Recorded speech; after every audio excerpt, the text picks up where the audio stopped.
হেঁপাহৰ ৰঙালী বিহুলৈ মাজত মাত্ৰ 2টা দিন আৰু এই মুহূৰ্তত দেখা গৈছে বামগাঁৱৰ পৰিৱেশ। বামগাঁৱত এনেধৰণে প্ৰতি বছৰে ইয়াৰ বোৱাৰীসকলে এনেধৰণে এতিয়া বিহুত ব্যস্ত হৈ পৰিছে, ইয়াত ব্যস্ত হৈ পৰিছে আৰু এনেধৰণে এতিয়া বিহুৰ আখৰা যুঁজিছে। আপুনি এটা যোজনা আৰম্ভ কৰক।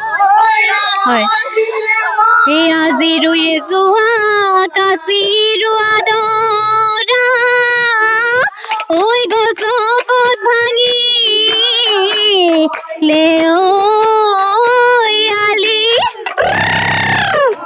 খোজত চিনি পালো শহুৰৰ পুতে কৈ কেনেকৈ পাৰো মই গালি। এনেধৰণে দেখা গৈছে আপোনালোকৰ ইয়াত বিহুৰ পৰিৱেশ। কেতিয়াবা আৰম্ভ কৰিছে বিহু? বিহু আমাৰতো ক'বলৈ গ'লে 6 বছৰে বিহু আমি আখৰা কৰি থাকোঁ প্ৰতি বছৰে, কিন্তু এইবাৰ যিহেতু নিৰ্বাচন আহি আছিলে তাৰ মাজতে বিহু আখৰা এইবাৰ বেছি কৰা নহ'লে। সেয়া চ'তৰ 15-20 দিনমান যোৱাৰ পিছৰ পৰা এনেই। এই গাঁৱৰ বোৱাৰীসকলে এনেকৈ প্ৰত্যেক বছৰে আৰম্ভ কৰে আপোনালোকে? হয় হয়, প্ৰতি বছৰে আমি আৰম্ভ কৰোঁ। আজি আমাৰ 6 বছৰ হৈছে আৰম্ভ কৰি থকা। বিহু ইয়াত আখৰা কৰিছে, ক'ত ক'ত যাব আপোনালোকে? য'ত আজিকালি ষ্টেজসমূহত প্ৰগ্ৰেমবিলাকত বোৱাৰী জেং বিহু থাকে।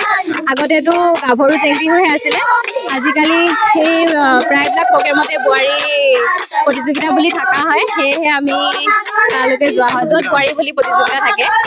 এনেধৰণে দেখা গৈছে ধেমাজি নগৰৰ সমীপৱৰ্তী বামগাঁৱত এতিয়া বিহুৰ পৰিৱেশ আৰু এনেধৰণে এতিয়া বিহুৰ আখৰাত ব্যস্ত হৈ পৰিছে। মই আপোনাৰ ওচৰলৈ আহিছোঁ। বিহু বুলি ক'লেই গা হাতখন লগাৰ বতৰ আৰু এতিয়া উজনিৰ পৰা নামনিলৈ বিহুৰ কেৱল আখৰা চলিছে।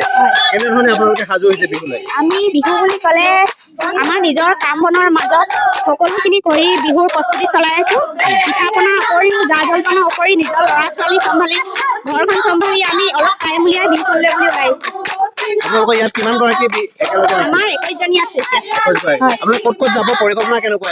আমি য'তে বোৱাৰী কম্পিটিশ্যন চলে তাতে যাম বুলি ভাবি আছোঁ, বাকী যি হয় সময়ে ক'ব।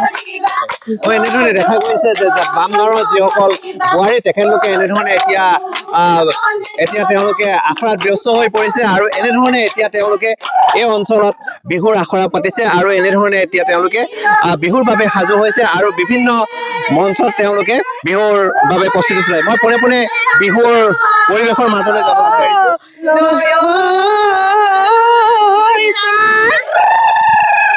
বিহু খোলা সামৰি যাওঁ